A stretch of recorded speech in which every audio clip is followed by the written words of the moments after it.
ఉన్న బంగారాన్ని విడిపించి ఆ రోజు ఆన్లైన్ రేటుకే మేము కొంటాం. Sharma gold company. అమ్మ నమస్కారం అమ్మ. నమస్తే అమ్మ. శ్రీమాత్రే నమః.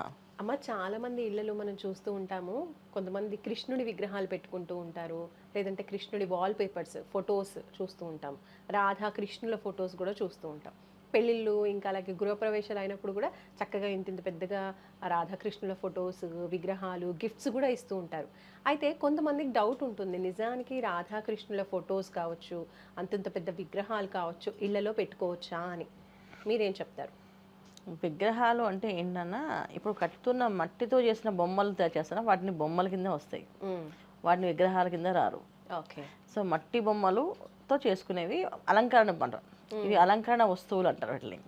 అలంకరణ కోసం అందంగా తయారు చేసుకుని చిన్నప్పుడు మనం కట్టుకుంటాం కదా, మామూలుగా సముద్రం పట్టున ఆడుకుంటే మా మొత్తం మట్టితో ఇంత పెద్ద ఇల్లు కట్టుకుని ఇది మా ఇల్లు అని చెప్పేసి గుడి కట్టుతుంటాం. అలాగా పిల్లలు తయారు చేసుకునే వస్తువుల్లో ఈ మట్టితో తయారు చేసే వస్తువులు ఎంత పెద్ద విగ్రహాలు ఉన్నా ఇబ్బంది ఏం లేదు. అవి ఏంటంటే వాటికి ప్రాణప్రతిష్ఠ అవన్నీ ఉండవు, బొమ్మ అది. ఆ రూపం మనకు అందమైన రూపం కావాలి కనుక ఆ రూపాన్ని మనం చెక్కించుకోవడమో లేదా చేసుకోవడమో కొనడమో ఉంటుంది. సో ఇవి మనకి దోషం కింద రావు. ఇవి ఎన్నైనా పెట్టుకోవచ్చు, అలంకరణ వస్తువుల కింద వస్తాయి, అలంకరణలో పెట్టేసుకోవచ్చు, అలంకరణగా అందంగా పెట్టుకోవచ్చు. విగ్రహం అంటే మనం చేయించిన పంచలోహాలతో చేయించిన అందరూ విగ్రహం వస్తుంది. అది బొటనవేలు అంతా, అంటే ఇంత ఈ పరిమాణం ఇంత సైజులో ఉండాలి, ఈ సైజు దాటి ఉండకూడదు. చాలామంది ఏంటంటే ఇలా అనుకుంటారు, ఇలా లెక్క చూసుకున్నా ఈ విగ్రహం ఈ సైజు ఉండొచ్చు. అంటే బొటనవేలు అంతా ఇంత మాత్రమే ఉండాలి, అది ఇక్కడ నుంచి ఇక్కడ దాకా ఇంత పెద్దగా ఇంత పెద్దగా ఉండొచ్చు. ఓకే. సో ఇంత పెద్దగా ఉండొచ్చు విగ్రహం చక్కగా. ఈ వివిధ విగ్రహాలకి ప్రాణప్రతిష్ఠ చేస్తాం. దాన్ని అంటే ఆ శక్తిని అందులోని ఆహ్వానిస్తామట. ఓకే. అలా ఆహ్వానించినప్పుడు అది ఇంకా రూపం శక్తి రూపంగా వస్తుంది. ఇప్పుడు చాలామంది చూడండి, గుళ్ళో విగ్రహం పెట్టేటప్పుడు శిల్పి మొత్తం విగ్రహం మీద కొడుతూ మొత్తం అంతా చెక్కుతూ ఉంటాడు ఆయన. సో విగ్రహం మీద ఎక్కి మరీ కొడుతుంటారు, తల మీద కిరీటం కావాలన్నా ఏం కావాలన్నా అంత పెద్ద పొడుగున్న రాయిని ఎలా చేయాలి, ఎక్కాలి. అప్పుడు దాకా అది రాయి విగ్రహం చెక్కినా సరే అది రాయి కింద వస్తుంది. ఎప్పుడైతే ప్రాణప్రతిష్ఠ అనేది చేసి అలంకరణలో వాటికి పూజ చేసి ఎప్పుడైతే దాంట్లో ఆహ్వానిస్తాం ఆ శక్తిని, అప్పటి నుంచి అది దేవుడి రూపం, దేవతా రూపం. సో ఆ రూపాన్ని ఇంకా పూజించాలి. ఇంకా ఆ రూపాన్ని తొక్కడం కానీ, ఆ రూపాన్ని తనడం కానీ, ఆ రూపాన్ని తగలడం కానీ చేసామంటే ఇబ్బంది పడతాం, దాంట్లో శక్తి ఆహ్వానించేస్తాం. సో అలా అనమాట. సో అదే దాని విగ్రహాలు ఉంటాం. ఇప్పుడు మీరు అడిగిన రాధాకృష్ణ బొమ్మలు ఇవన్నీ కూడా ఇంట్లో ఎన్ని ఉన్నా ఇబ్బంది లేదు, పెట్టేసుకోవచ్చు. అలాగే కొంతమంది అంటూ ఉంటారు, ఇప్పుడు ఇంట్లో భార్య భర్తల మధ్య గొడవలు జరుగుతున్నప్పుడు కూడా రాధాకృష్ణుల ఫొటోస్ ఇంట్లో పెట్టుకుంటే మంచిది అంటూ ఉంటారు. అది నిజమేనా? ఒకవేళ పెట్టుకోవాలి అంటే ఏ స్థానంలో, హాల్లో కావచ్చు, బెడ్రూమ్లో కావచ్చు, ఎక్కడ ఈ ఫొటోస్ పెడితే మంచిది? రాధాకృష్ణుడు వాల్ పేపర్స్ కానీ, రాధాకృష్ణుడి ఫోటో ఫ్రేమ్స్ కానీ ఇవి బెడ్రూమ్లో పెట్టుకోవాలి. ఓకే. బెడ్రూమ్లో నుంచి ఎటు చూసినా కనిపించేట్టుగా పెట్టుకోవాలి. మంచం మీద కూర్చొని చూస్తున్నా కనిపించాలి, రూమ్లోకి వెళ్ళి కూర్చున్నా కనిపించాలి. ఆ విధంగా ఆ వాల్కి కనిపించేట్టు పెట్టుకోవాలి. సో రాధాకృష్ణుల్ని మాత్రం పెట్టుకోవాలి అక్కడ. ఇంకా వేరే ఏం బెడ్రూమ్లో పెట్టుకునేవి మనకేం లేదు. చాలామంది బెడ్రూమ్లో చాలామంది వాళ్ళ హ్యాపీ ఫ్యామిలీ ఫోటో పెడతారు. హ్యాపీ ఫ్యామిలీ ఫోటో హాల్లో పెట్టాలి. చాలామంది బెడ్రూమ్లో పెట్టుకుంటారు, అది హాల్లో పెట్టాలి. హాల్లో పెట్టడం వల్ల ఎప్పుడు కూడా ఇంట్లో ఆహ్లాదంగా, ఇంట్లో పాజిటివ్ ఎనర్జీస్ ఉంటాయి. దేవుడి రూమ్లో విగ్రహాలు పెట్టేటప్పుడు దేవతామూర్తులు కుటుంబ సమేతంగా ఉండే విగ్రహాలు ఫోటోలు మాత్రం పెట్టాలి. చాలా మంది పర్సనల్గా దేవుడి రూమ్లో పెట్టుకునే ఫోటోలు ఏవైతే ఉన్నాయో కుటుంబ సమేతంగా, అంటే శివ కుటుంబం మొత్తం, గణపతి, కుమారస్వామి, వాహనాలతో సహా శివుడు, పార్వతి, ఈ విగ్రహాలు. అదే సీతారామ వారి పట్టాభిషేకం ఫోటో, ఇవి పెట్టుకోవడం. అంటే మొత్తం ఆ కుటుంబం అంతా సమేతంగా ఉండే ఫోటోలు మాత్రం దేవుడి రూమ్లో పెట్టుకోవాలి. హాల్లో పెట్టుకునే photos family photos, happy family, తల్లిదండ్రులు ఉండే వాళ్ళతో సరదాగా ఉండే ఫ్యామిలీ ఫొటోస్, ఆనందములు మధ్యలో ఉండే ఆనందమైన చిన్న ఆనందమైన ఫొటోస్ ఉండేవి, అవన్నీ కూడా హాల్లో పెట్టాలి. సో బెడ్రూమ్లో మాత్రం పెట్టేది మాత్రం ఓన్లీ రాధాకృష్ణ ఫోటో ఒకటే పెట్టాలి బెడ్రూమ్స్లో.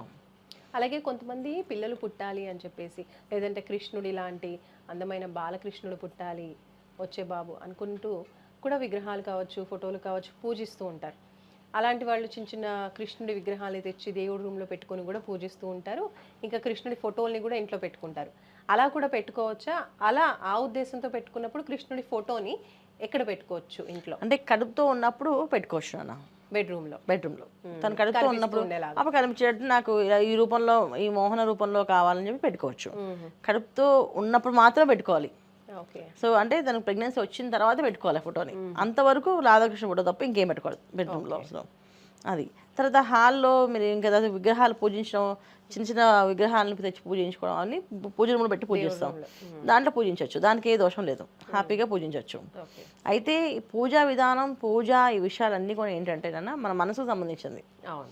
మన మనసు ప్రశాంతంగా, ఆహ్లాదంగా, సంతోషంగా ఏ పని చేస్తున్నా అది మనం స్వీకరించగలుగుతాం. మనసు పాడైపోయి ఏ పని చేయలేం, మనసు పాడైపోతే ఏ పని చేయలేం. అవును. అదే విగ్రహం తీసుకొచ్చి పెట్టినప్పుడు ఎంత సంతోషంగా తీసుకొస్తామో ఆ సంతోషం ప్రతిరోజు పూజ చేసేటప్పుడు ఆ సంతోషం ఉండాలి. అలా చేయగలుగుతానంటేనే తెచ్చుకోవాలి, లేకపోతే చేయకూడదు. చాలా మందికి ఏంటంటే ఓపిక ఉంటుంది, కొనుక్కున్నప్పుడు చూసి తెచ్చేసుకుంటారు. తర్వాత చేసేటప్పుడు అమ్మో చేయలేము, కష్టం అని తెచ్చి పెట్టుకున్నాం కానీ నేను చాలా కష్టమైపోతుందని వారం చేసేవాళ్ళు 15 రోజులకి, 15 రోజులు చేసేవాళ్ళు నెల రోజులకి, నెల రోజులు చేసేవాళ్ళు సంవత్సరానికి వెళ్ళిపోతుంటుంది. అలా చేసే పద్ధతి అయితే తెచ్చుకోవద్దు. చేద్దామంటే ఒక నియమం, ఒక విగ్రహం తీసుకొచ్చి పూజ మొదలుపెట్టాము అంటే ఇంకా ప్రతిరోజు ఆ పూజ ఆ విధంగా చేయాలి. అంటే వాళ్ళ ఆ రూపము, ఆ దాంట్లో ఉన్న శక్తి అలా అలా నిగూఢం అయిపోతుంది, అంటే లోపలికి వచ్చేస్తున్నారు ఆ శక్తి. అప్పుడు అది ఖచ్చితంగా చేయకపోతే దాని నెగిటివ్ ఎనర్జీస్ వస్తాయి. చాలామందికి దోషాలు అవి. తర్వాత హాల్లో ఇంటికి గుమ్మంకి ఎదురుగుండా బాలకృష్ణుడు ఫోటో కాకుండా కృష్ణుడు ఫోటో పెట్టుకోవాలి. కృష్ణుడు గోమాత మురళి వాయిస్తున్న కృష్ణుడుతో ఉన్న కృష్ణుడు పెట్టుకోవాలి. అంటే డోరు తీయగానే హాల్ ఓపెన్ అవ్వగానే వీళ్ళు లోపలికి అడుగు పెట్టగానే కృష్ణుడు కనిపించారు వాళ్ళకి. అలా కనిపించే ఇల్లు ఉంటే ఆ ఇంట్లో ఎప్పుడు కూడా నెగిటివ్ అనేది ఎంటర్ అవ్వదంట. మనుషుల్లో మనసత్వాల్లో ఒకవేళ వీళ్ళ మీద చెడు ఆలోచనతో కానీ, చెడు ఉద్దేశంతో కానీ ఎవరైనా వచ్చి వీళ్ళకి ఏదైనా చెడు చేద్దాం అనుకుంటే ఆ కృష్ణుడు రూపం చూడగానే ఆ చెడు అనేది వాళ్ళ లోపల నుంచి బయట పారిపోతుంది. ఓకే. వాళ్ళ వదిలేసి వెళ్ళిపోతుంది. వాళ్ళు మామూలుగా నార్మల్గా మాట్లాడతారు అలాగా.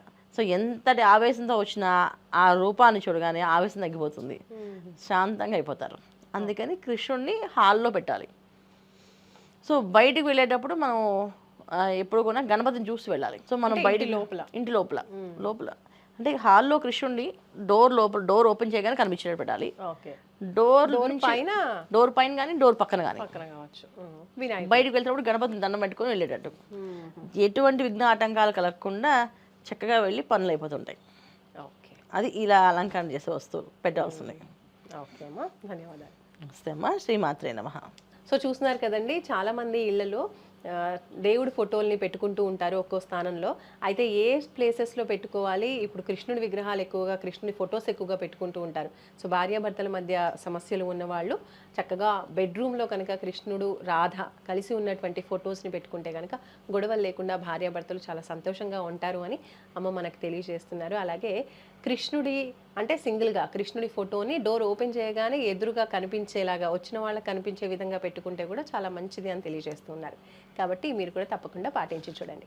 ఇంకా మరెన్నో సమస్యలు, సందేహాలు ఉంటే కనుక స్క్రీన్ పైన కనిపించే నెంబర్స్కి కాల్ చేసి పర్సనల్ అపాయింట్మెంట్లో కూడా మాట్లాడవచ్చు. చూస్తూనే ఉండండి సుమన్ టీవీ. నమస్తే. సుమన్ టీవీలో మీ పర్సనల్ అండ్ బిజినెస్ ప్రమోషన్స్ కోసం కింది నెంబర్కి కాంటాక్ట్ చేయండి.